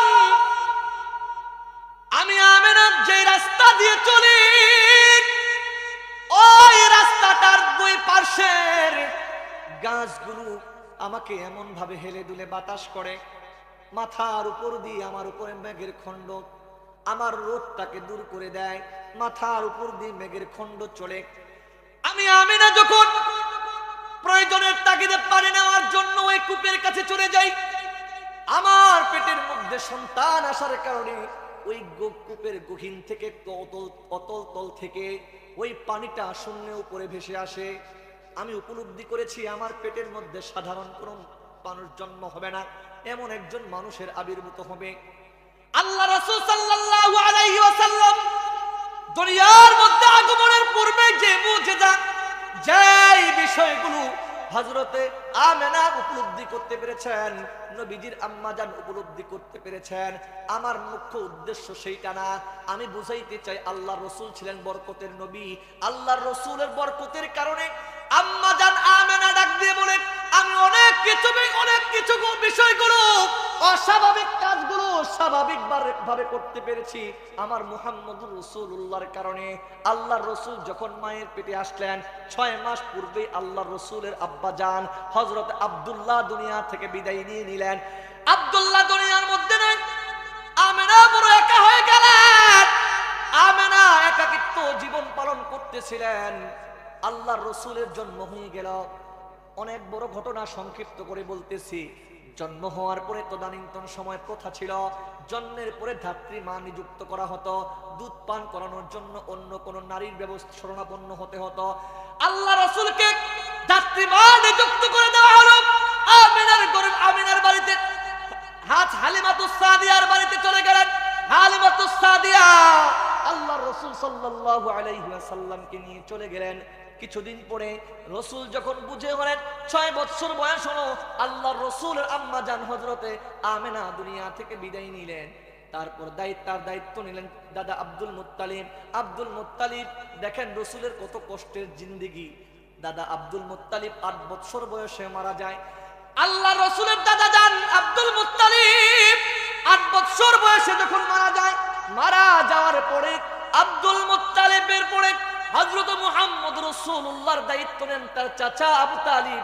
আবু তালিব যখন রাসূলকে লালন পালন করতেছিলেন, রাসূলকে লালন পালন করার পরে এক পর্যায়ে চাচা আবু তালিবের মৃত্যু হয়ে যায়, তার বিবি খাদিজাও মৃত্যুবরণ করে। এমত অবস্থায় রাসূল একা হয়ে গেলেন। রাসূল বিষণ্ণতা পালন করতেছিলেন, অনুভব করতেছিলেন। আল্লাহ তাআলা জানিয়ে দিলেন, জিবরাইল, আমার বন্ধু, আমার নবী, আমার বন্ধু একাকিত্ব জীবন পালন করতেছে, বিষণ্ণতা আছে, অনেক কষ্টে আছে। যাও যাও, আমার বন্ধুর কষ্ট দূর করে দেওয়ার জন্য আমার নবীকে মেরাজের ব্যবস্থা করো। মেরাজের জন্য আল্লাহ রাব্বুল আলামিন উম্মে হানির ঘর থেকে আল্লাহ রাসূল সাল্লাল্লাহু আলাইহি ওয়াসাল্লামকে জিবরাইল ডাকলেন, ডেকে হাতিমের কাছে নিয়ে গেলেন। জমজমের পানি দিয়ে বক্ষ বিতরণ করা হলো, সিনা চাক করা হলো। সিনা চাক করার পরে বুরাকের মাধ্যমে আল্লাহ তাআলা মক্কার জমিন থেকে ওই সুদূর মসজিদুল আকসা, যেটা বর্তমান ফিলিস্তিন, ওই সমস্ত বেঈমানরা, ওই সমস্ত ফিলিস্তিনের, ওই সমস্ত ইসরায়েলি কুত্তারা, ওই সমস্ত ইহুদির বাচ্চারা আজকে মুসলমানদের প্রথম কিবলা বাইতুল মুকাদ্দাসকে দখল করতে চায়। এই বেঈমানের বাচ্চা শুনে নাও, মুসলমানদের প্রথম কিবলা, যেই জায়গায় বরকত আর বরকত, ওই জায়গায় সম্মানটা নষ্ট করতে পারবি না। কথা বলেন ঠিক কিনা? আজকে মুসলমানদের প্রথম কিবলা, যে সম্পর্কে আল্লাহ কোরআনে আয়াত নাযিল করেছেন, সুবহানাল্লাযী আসরা বিআবদিহি লাইলাম মিনাল মাসজিদিল হারাম ইলাল মাসজিদিল আকসাল্লাযী বারাকনা হাওলাহু লিনুরিয়াহু মিন আয়াতিনা ইন্নাহু হুয়াস সামিউল বাসীর। আল্লাহ তাআলা বলেছেন, মসজিদুল আকসার চতুষ্পাশে শুধু বরকত আর বরকতের নিদর্শন। সুবহানাল্লাহ। ওই জায়গাটা এক বর্ণনার মধ্যে আসছে, হাদিসের মধ্যে আসছে, পৃথিবী যখন ধ্বংস হয়ে যাবে আল্লাহ তাআলা হাসরের ময়দান কায়েম করবেন। ওই হাসরের ময়দান হবে ফিলিস্তিনের জমিনে। কোন সুবহানাল্লাহ। আজকে ওই ফিলিস্তিনের জমিনকে মুসলমানদের রক্তে রক্তাক্ত করতেছে ওই সমস্ত বেঈমান ইহুদি কুত্তারা। ওই সমস্ত বেঈমানদেরকে প্রতিহত করতে হবে, আল্লাহর কাছে দোয়া করতে হবে, আল্লাহ ওই সমস্ত উগ্রবাদী, ওই সমস্ত জালেম, ওই সমস্ত বেঈমান, ওই ইহুদি কুত্তাদেরকে দুনিয়ার জমিন থেকে আপনি ধূলিসাৎ করে দেন, উৎখাত করে দেন, ধ্বংস করে দেন। কথা বলেন ঠিক কিনা? এ মুসলমান, একটু খেয়াল করে দেখেন, মসজিদুল আকসার মধ্যে নিয়ে যায় নাই শুধু, আল্লাহ তাআলা বড় এক মর্যাদায় আমার নবীকে সম্মান দান করেছেন। সমস্ত নবীদেরকে ওই জায়গার মধ্যে অ্যাটেন্ড করেছেন। সমস্ত নবীরা একজনের অপেক্ষায় আছে, তিনি হলেন মুহাম্মদুর রাসূলুল্লাহ সাল্লাল্লাহু আলাইহি ওয়াসাল্লাম। আমার নবীর মাধ্যমে আল্লাহ তাআলা অনেক বড় কথা এক এক নবীকে বলতেছিলেন, কে নামাজ পড়াবে। আজকে আমার নবীর মাধ্যমে নামাজ কি হলো? সমাপ্ত হলো। আমার নবীকে বানালেন ইমামুল আম্বিয়া, ইমামুল মুরসালিন। আল্লাহু আকবার। এই জন্য সম্মানিত প্রিয় ভাইরা, আজকে আপনাদের কাছে একটু বলতে চাই, একটু খেয়াল করেন, আমি আর বেশি কথা বলবো না, আপনাদের কাছে আমি একটু কথা জানতে চাচ্ছি। আজকে তামাম দুনিয়া জুড়ে মুসলমান শুধু মার খায় আর মার খায়। মুসলমান মার খায়। আপনি ঠিক বললেও ঠিক, না বললেও ঠিক, আপনি বুঝলেও ঠিক, না বুঝলেও ঠিক। আজকে তামাম দুনিয়া জুড়ে সবচাইতে নিকৃষ্ট হলো মুসলমানরা। আজকে মুসলমানদেরকে যেভাবে মার শুরু করেছে, মুসলমানদেরকে যেভাবে দুনিয়া থেকে বিদায় করার চেষ্টা করতেছে, তারা জানে না এই মুসলমানদের কারণেই কিন্তু তারা বেঁচে আছে। কথা বলে ঠিক কিনা? আপনাদেরকে ছোট্ট একটা উদাহরণ দিয়ে আমি আমার আলোচনার শেষের দিকে নিয়ে যাচ্ছি। দেখেন, আমরা যেহেতু গ্রামে থাকি, আমাদের বাসায়, অনেকের বাসায় দিঘি আছে না, পুকুর, পুকুর আছে না, পুকুর বলেন, আছে কিনা? ওই পুকুরের মধ্যে চিন্তা করলেন, যাই হোক, যে আমাদের পুকুরের মধ্যে একটু না ফেলে রেখে কিন্তু মাছ চাষ করি। মাছ কি বলেন? মাছ চাষ করার পরে এখন ওই বাড়িওয়ালা প্রতিদিন দিঘির পুকুরের খোঁজ খবর নেয়, দৈনিক 3 বেলা যায়। আগে একবারও যাইতো না দিঘির কাছে, এখন প্রতিদিন যাওয়া আসা করে, তদারকি করে, এবং দেখা যায় ওই দিঘির মধ্যে প্রতিদিন নিয়মিত কিছু খাবার দেয়, সার দেয়, খাবার দেয়, খৈল দেয়, ভুসি দেয়, মাছের খাবার দেয়। দেয় না? দেয় কি দেয় না বাবা? একটু কথা বলেন। যদি আল্লাহ তাআলা জবান দিয়ে থাকে, জবানের শুকর আদায় করেন। কথা বললে শুকর আদায় হবে। তখন প্রতিদিন দিঘির মধ্যে খাবার দেয়, 3 বেলা খাবার দেয়। কিন্তু ওই খাবারগুলো দিঘির মধ্যে দেয় কাকে বলেন? মাছকে। বলেন কাকে দেয়? মাছকে। বলেন তো বাবা, ওই দিঘির মধ্যে কি শুধু মাছ আছে? ওই দিঘির মধ্যে ব্যাঙ আছে, ওই দিঘির মধ্যে কুচিয়া আছে, ওই দিঘির মধ্যে সাপ আছে, ওই দিঘির মধ্যে কাঁকড়া আছে, ওই দিঘির মধ্যে বিভিন্ন পানি জাতীয় পোকামাকড় আছে কি নাই? ও বাবা, আপনি কিন্তু প্রতিদিন আপনার মাছকে লক্ষ্য করে দৈনিক 3 বেলা খাবার দেন, আর ওই খাবারগুলো কিন্তু আপনার মাছ খায় না। ওই খাবারগুলো সাপ খায়, ব্যাঙ খায়, ওই খাবারগুলো কি খায়? কুচিয়া খায়, ওই খাবারগুলো কাঁকড়া খায়, বিভিন্ন পোকামাকড় খায়। আর কিছু কিছু সাপ আছে, কিছু কিছু ব্যাঙ আছে, মাছ যখন খাবারগুলো খাইতে যায় মাছকে একটা পিটানি দেয়। কথা বলেন ঠিক কিনা? মাছকে ধরে খাওয়ার চেষ্টা করে আর ডাক দিয়ে বলে, মাছ দূর থেকে ডাক দিয়ে বলে, সাপের কাছে যাইতে পারে না। সাপকে ডাক দিয়ে বলে, সাপরে তোদের কপালটা বড় খুশনসিব, তোদের কপালটা বড় ভালো রে, খা জন্মের মতো খেয়ে নে। যতদিন পর্যন্ত আমরা মাছ এই পুকুরের মধ্যে আছি ততদিন পর্যন্ত তোদের খাবার আসবে। কথা বলেন ঠিক কিনা? যেদিন আমাদের মালিক আমাদেরকে সসম্মানে উঠাই নেবে, আমাদেরকে পুকুর থেকে যখন উত্তোলন করবে, আমরা মাছ যখন পুকুরের মধ্যে থাকবো না, সেদিন থেকে তোদের খাবার কিন্তু বন্ধ হয়ে যাবে। কথা বলেন না কেন? ঠিক আল্লাহ তাআলা দুনিয়ার জমিনটাকে একটা পুকুর বানাইলেন। পুকুর বুঝার জন্য বলতেছি, এই দুনিয়ার জমিনটা একটা পুকুরের মধ্যে যেমন মাছ থাকে, মাছকে কেন্দ্র করে খাবার দেওয়া হয়, আর এই দুনিয়ার জমিনের মধ্যে আল্লাহ তাআলা মুসলমানদের জন্য দুনিয়া বানাইছে। কাফেরদের জন্য, বেঈমানের জন্য আল্লাহ দুনিয়া বানায় নাই। আল্লাহ তাআলা মুসলমানদের জন্যই দুনিয়া বানাইছে। এই মুসলমানদের দুনিয়ার মধ্যে কাফের, বেঈমান, মুশরিকরা মুসলমানদের দেওয়া চন্দ্রের আলো উপভোগ করে, মুসলমানদের দেওয়া সূর্যের আলো উপভোগ করে, মুসলমানদের দেওয়া নাজ নিয়ামত, দৈনিক অক্সিজেন গ্রহণ করে, বাতাস গ্রহণ করে, আল্লাহর দেওয়া সমস্ত নিয়ামত উপভোগ করে, আর মুসলমানদেরকে ধরে আর মারে, মুসলমানদেরকে ধরে আর কাটে। আর মুসলমানরা ডাক দিয়ে বলে, ও বেঈমান শুন, যতক্ষণ পর্যন্ত আল্লাহওয়ালা বান্দা দুনিয়ার মধ্যে থাকবে না, সেদিন তোদের দুনিয়ার অস্তিত্ব ধ্বংস হয়ে যাবে। কথা বলেন ঠিক কিনা? এই কথা বলার কারণ কি? এই কথা বলার কারণ হলো, আল্লাহ তাআলা দুনিয়া ততক্ষণ পর্যন্ত ধ্বংস করবে না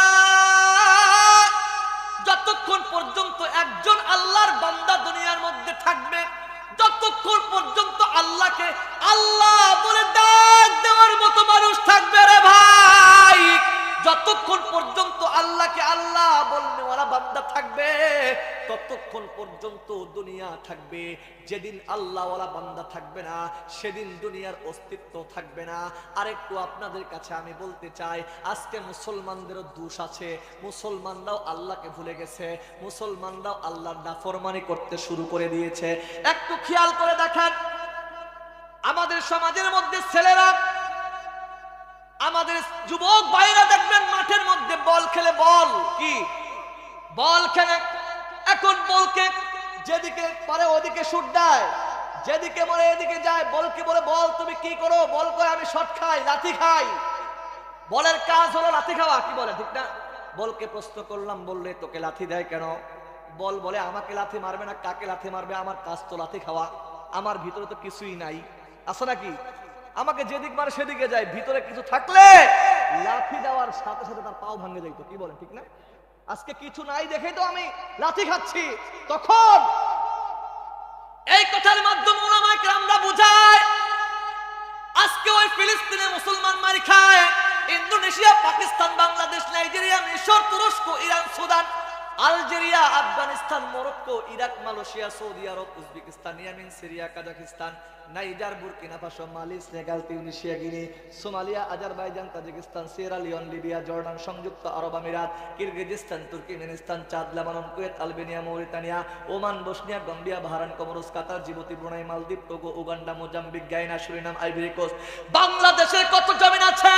ঢাকা, গাজীপুর, মানিকগঞ্জ, মুন্সিগঞ্জ, নারায়ণগঞ্জ, নরসিংদী, টাঙ্গাইল, ময়মনসিংহ, কিশোরগঞ্জ, নেত্রকোনা, জামালপুর, শেরপুর, রাজবাড়ী, ফরিদপুর, মাদারীপুর, শরীয়তপুর, গোপালগঞ্জ, চট্টগ্রাম, কক্সবাজার, বান্দরবান, রাঙ্গামাটি, খাগড়াছড়ি, ফেনী, লক্ষ্মীপুর, নোয়াখালী, চাঁদপুর, কুমিল্লা, ব্রাহ্মণবাড়িয়া, রাজশাহী, চাঁপাই নবাবগঞ্জ, নওগাঁ, নাটোর, পাবনা, সিরাজগঞ্জ, জয়পুরহাট, নীলফামারী, রংপুর, লালমনিরহাট, কুড়িগ্রাম, গাইবান্ধা, দিনাজপুর, ঠাকুরগাঁও, পঞ্চগড়, বরিশাল, ভোলা, ঝালকাঠি, পিরোজপুর, পটুয়াখালী, বরগুনা, খুলনা, যশোর, ঝিনাইদহ, মাগুরা, নোয়াখালী, বাগেরহাট, সাতক্ষীরা, চুয়াডাঙ্গা, কুষ্টিয়া, মেহেরপুর, সিলেট, সুনামগঞ্জ, মৌলভীবাজার, হবিগঞ্জ, तमाम दुनिया जुড়ে মুসলমান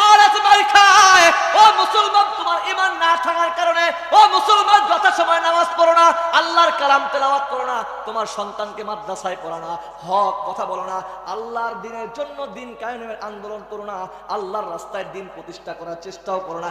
এই জন্যই বলতে চাই তামাম দুনিয়ার মানুষ দিনে দিনে লাঞ্ছিত হবে যখন আল্লাহর কালাম ছেড়ে দিবে, যখন আল্লাহর দিন থেকে দূরে থাকবে। খোদার কসম করে মুসলমান তো মার খাবে, মুসলমান তো মার খাবে। মুসলমানদেরকে ওই সমস্ত বেঈমানরা পায়ের পিছনে ফেলে মুসলমানদেরকে বিদায় করবে।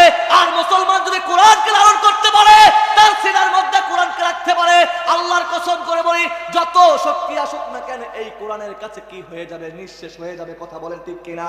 আল্লাহ তাআলা পবিত্র কালামে হাকিমের মধ্যে বলেন ওয়া মা মিন গায়বাতিন ফিস সামাই ওয়াল আরদি ইল্লা ফি কিতাবিন মুবিন।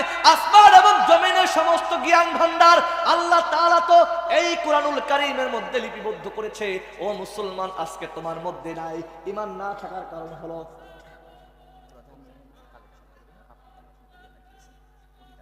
নারায়ে তাকবীর, গোলাপ শুভেচ্ছা, নারায়ে তাকবীর, নারায়ে তাকবীর। প্রধান বক্তার আগমন ভেলকুপাড়ার পক্ষ থেকে লিল্লাহে তাকবীর। আমার বড় ভাই চলে আসছে, আলহামদুলিল্লাহ, আলহামদুলিল্লাহ ভাই চলে আসছে। কথা আর দীর্ঘায়িত নয়, আপনাদের সকলের দৃষ্টি আকর্ষণ করে বলছি, আপনারা যারা এখনো এদিক সেদিকে আছেন, আমাদের প্রধান আকর্ষণ, শুধু প্রধান আকর্ষণ না, আল্লাহ তাআলা আমার বড় ভাইকে শুধু বাংলার জমিন নয়, ভারতের প্রত্যেকটা জায়গায় আমার বড় ভাইয়ের সফর হয়েছে, আলহামদুলিল্লাহ। ভারতের জমিন, বাংলার জমিন উভয় আল্লাহ তাআলা ভাইকে সম্মান ইজ্জত দান করেছে। প্রতিদিন ভাইয়ের আলোচনা, আলহামদুলিল্লাহ, সারা বাংলাদেশ জুড়ে আলোচনা। আমরা আলোচনা শুধু ভাই মেহেরবানি করে তাড়াতাড়ি বসে যান। ভাই চলে আসছে, আমি আর কথা বাড়াবো না, আমি এখনই আমার আলোচনা শেষ করব। আপনাদের কাছে আমি জানতে চাই, আমি আপনাদের কাছে জানতে চাই, আমাদের সবাইকে ইসলামের জন্য, আল্লাহর হুকুমতের জন্য, আল্লাহর দ্বীনের জন্য প্রয়োজনে শহীদ উসমান হাদির মতো যদি হতে হয়, আল্লাহর কসম করে বলি প্রয়োজনে আমরা আমাদের জীবন দেব, কিন্তু শহীদ উসমান হাদির ভাইয়ের পরিবার বিচার বাংলার জমিনে দেখতে চাই। কথা বলে ঠিক কিনা? এ ভাই কথা বলেন না কেন? তোমরা কে মনে করেছো একজন উসমান হাদিকে হত্যা করবা, শহীদ করবা? আমরা তো স্পষ্ট ভাষায় বলতে চাই, এক উসমান হাদি লোকান্তরে লক্ষ উসমান হাদি ঘরে ঘরে। তোমরা কে মনে করেছো ইসলামের প্রদীপদারকে, সাহসিকতার কণ্ঠকে বন্ধ করবো, স্তব্ধ করবো? না, বাংলার জমিনে অচিরেই উদিত হবে, বাংলার জমিন হবে কোরআনের জমিন। কথা বলেন ঠিক কিনা? বাংলার জমিন হবে ইসলামের জমিন। বাংলার প্রত্যেকটা তৌহিদি জনতা এই স্বপ্ন লালন করে, আমি আমার সন্তানকে উসমান হাদি বানাবো। কথা বলেন ঠিক কিনা? বাংলার সমস্ত তৌহিদি জনতা এই স্বপ্ন লালন করে, আমি আমার সন্তানকে হাসনাত আব্দুল্লাহ বানাবো। কথা বলেন ঠিক কিনা? হে মুসলমান, যত ভয় করবেন তত আমাদের উপরে কি আসবে? বিপদ আপদ আসবে। মুসলমান, আমাদের আল্লামা কোরআনের পাখি কি বলে গেছেন? শহীদ দেলোয়ার হোসেন সাইদি বলে গেছেন, কি বলে গেছিলেন?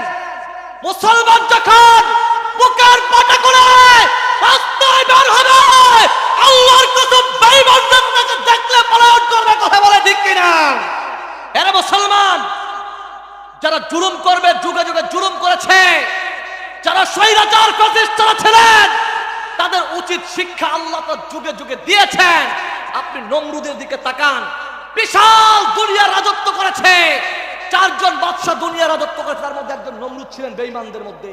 কিন্তু শেষ পর্যায়ে এই জালিম ফ্যাসিস্টের মৃত্যু হয়েছে জুতার বাড়ি খাইয়া। কথা বলেন না কেন? ঠিক আমরা দেখতেছি যে সমস্ত বেঈমান নাস্তিকের বাচ্চা কুলাঙ্গাররা ইসলামের বিপক্ষে অবলম্বন করেছে, তাদের শাস্তিটাও ঠিক সেভাবেই হয়েছে। কথা বলেন ঠিক কিনা? হে মুসলমান, আপনারা আমাকে খারাপ বললেও আমি আমার কথায় অটুট থাকবো, আপনারা ভালো বললে আমি আমার জায়গায় অটুট থাকবো, কারণ আমাকে কথা বলতে হবে। আল্লাহ তাআলা যখন এই জায়গায় বসার তৌফিক দিয়েছেন। কথা বলেন ঠিক কিনা? হে মুসলমান, আরেকটু কথা বলতে চাই, এখানে সব দলের মানুষ আছেন, কি বলেন ঠিক না? সব দলের মানুষ আছেন, আপনার দলের বিপক্ষে গেলে যে খারাপ সেটা না, আপনি দেখেন ওই কথাটা কোরআন সুন্নাহ ভিত্তিক ঠিক কিনা। কি বলেন, ঠিক কিনা? আপনার দলের বিপক্ষে চলে গেছে, আপনি খারাপ বলবেন না। দেখেন ওই কথাটা কোরআন হাদিসের ভিতরে আছে কিনা, যদি থাকে আলহামদুলিল্লাহ মেনে নেন, না হলে আপনার কপালে দুর্গতি আছে, আপনার কপাল খারাপ আছে। বেঈমানদের মায়ের আপনার জন্য অপেক্ষা করতেছে। আমি তো এই উদাহরণ দিয়ে শেষ করে দেই।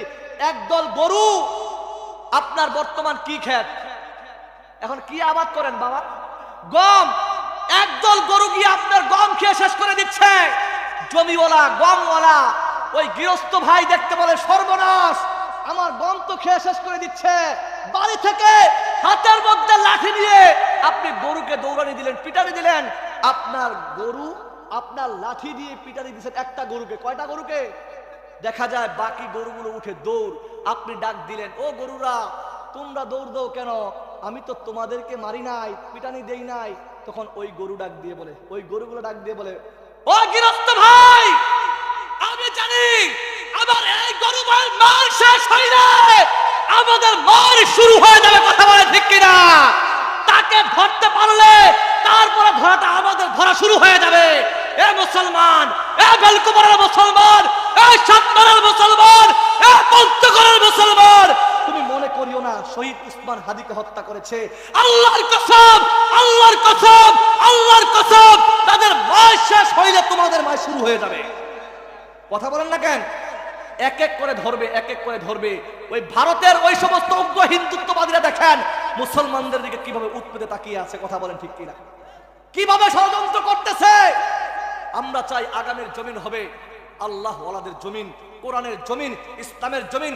আল্লাহ যেন ওই সমস্ত ব্যক্তিদের হাতে এই বাংলার জমিনের ক্ষমতার মসনদ প্রদান করে, বলেন আমিন। এ বলে আমি আর কথা দীর্ঘায়িত করবো না, যেহেতু বড় ভাই চলে আসছেন। অত্যন্ত